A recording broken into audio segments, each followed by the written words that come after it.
नमस्कार बच्चों। तो बच्चों आज हम पढ़ने वाले हैं उड़ान की जो उड़ान कार्यपुस्तिका है उसमें जो आपका विज्ञान का प्रथम अध्याय है पादपों में पोषण, उसको हम करने वाले हैं। तो सारे बच्चे इसको ध्यान से समझेंगे और करते हुए चलेंगे। बच्चों उड़ान की जो आपकी गतिविधियां दी हुई है उनको हम एक एक करके करने वाले हैं। तो बच्चों हम करते हैं पादपों में पोषण विज्ञान कक्षा 7 कार्यपत्रक 1। कार्यपत्रक 1 में देखिए बच्चों दिया गया है, नीचे कुछ पादपों के चित्र दर्शाए गए हैं। इन पेड़ पौधों के नाम लिखो तथा ये पादप अपना भोजन कैसे प्राप्त करते हैं ये हमें लिखना है। तो सबसे पहले जो हमें चित्र दिखाई दे रहा है वो चित्र है घटपर्णी का, और घटपर्णी जो है वो एक कीटभक्षी पादप है। तो इसमें हम क्या लिखेंगे, पौधे का नाम लिखेंगे घटपर्णी, और ये अपना भोजन कैसे प्राप्त करते हैं इसमें लिखेंगे ये एक कीटभक्षी पादप है।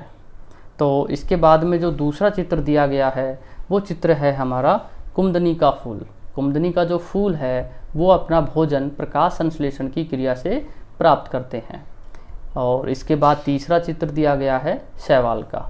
शैवाल क्या है, शैवाल भी एक प्रकाश संश्लेषण की क्रिया से अपना भोजन बनाते हैं। इसके बाद में देखो बच्चों चौथा चित्र दिया गया है हमें अमरबेल का। तो अमरबेल जो है वो एक परजीवी पादप है, ये दूसरे जो पौधे होते हैं उनसे अपना पोषण प्राप्त करते हैं। तो इसीलिए इसमें हम लिखेंगे परजीवी पादप। इसके बाद पांचवा चित्र दिया गया है पीपल का। तो पीपल जो है वो अपना भोजन प्रकाश संश्लेषण की क्रिया से बनाते हैं। तो इस प्रकार बच्चों हमने 5 जो चित्र दिए गए हैं इनमें पांचों पौधों के नाम लिखें और पांचों पौधे जो अपना भोजन किस प्रकार बनाते हैं वो लिखना है। तो पहले पौधे का नाम लिखना है घटपर्णी, और ये क्या है एक कीटभक्षी पादप है। दूसरा है कुमुदनी का फूल, और ये अपना भोजन बनाएगा प्रकाश संश्लेषण से। तीसरा है शैवाल, ये भोजन बनाएगा प्रकाश संश्लेषण से। चौथा है अमरबेल, ये एक परजीवी पादप है। और पांचवा पीपल जो अपना भोजन प्रकाश संश्लेषण से बनाएगा। तो यहाँ पे कार्यपत्रक 1 हमारा पूरा होता है। अब हम कार्यपत्रक 2 को करेंगे। तो बच्चों कार्यपत्रक 2 को देखें, पौधे अपना भोजन खुद बनाते हैं, पोषण की इस विधि को क्या कहते हैं। तो पोषण की इस विधि को क्या कहेंगे, इसको कहेंगे स्वपोषण। इसके बाद है इनमें परजीवी पादप कौन सा है। तो परजीवी पादप हमारा कौन सा होगा, अमरबेल। मृदा में उपस्थित जल व खनिज खालिस्तान द्वारा अवशोषित किए जाते हैं, किसके द्वारा, जड़ के द्वारा।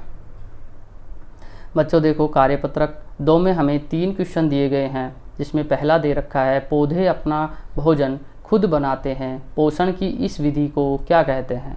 तो अगर कोई पौधे जो है अपना भोजन स्वयं से बनाते हैं, स्वयं से मतलब प्रकाश संश्लेषण की क्रिया से, तो इसको हम क्या कहेंगे, स्वपोषण कहते हैं।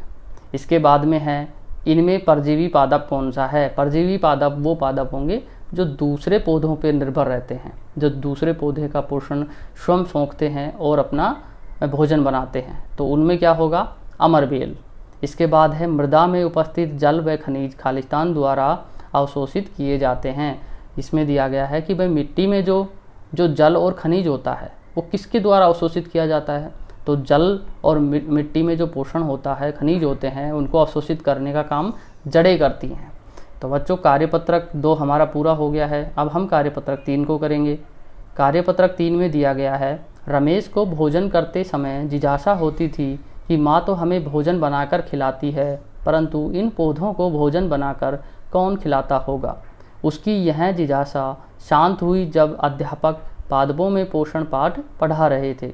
उन्होंने समझाया कि पादप अर्थात पौधे की जो पत्तियों में हरे रंग का एक वर्णक क्लोरोफिल पाया जाता है, जिसकी सहायता से पौधे सूर्य के प्रकाश की उपस्थिति में मिट्टी से जल व खनिज तथा वायुमंडल से कार्बन डाइऑक्साइड लेकर कार्बोहाइड्रेट के रूप में अपना भोजन बनाते हैं। इस प्रक्रिया को प्रकाश संश्लेषण की क्रिया कहते हैं।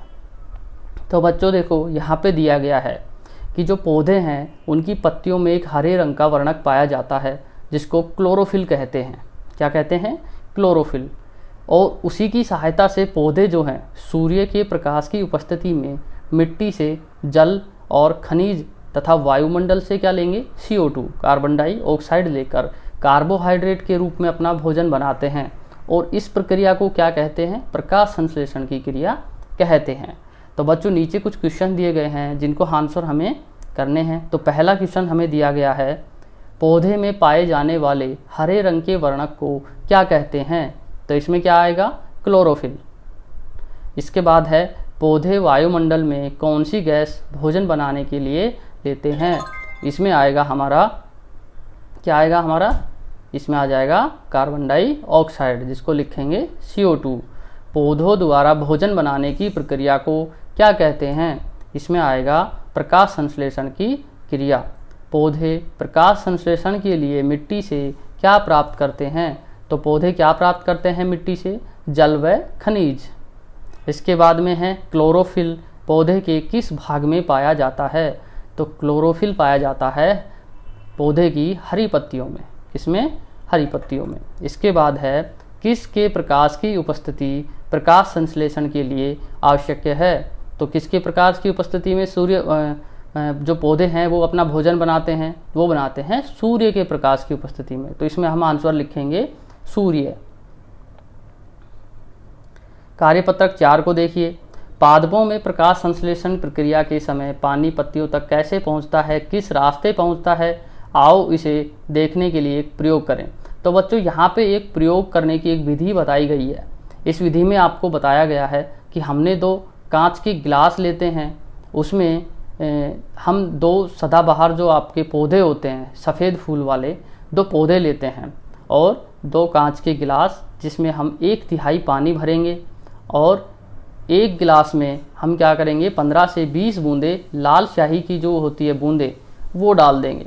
इसके बाद हम दोनों पौधों को लकड़ी की या डंडी की सहायता से बांध के दोनों गिलासों में लगा के रख देंगे। इसके बाद में हम 1.5 से 2 घंटे के बाद जब हम देखते हैं तो जिस गिलास में हमने लाल रंग की स्याही डाली है उस गिलास के जो फूल होते हैं उनका जो रंग है वो लाल हो जाता है और पत्तियों का रंग भी क्या हो जाता है? लाल हो जाता है। और जो सादा पानी जो रखा हुआ था उसमें जो पौधा था सदाबहार का, उसके जो फूल हैं वो सफ़ेद ही रहते हैं, उसका रंग परिवर्तन नहीं होता है।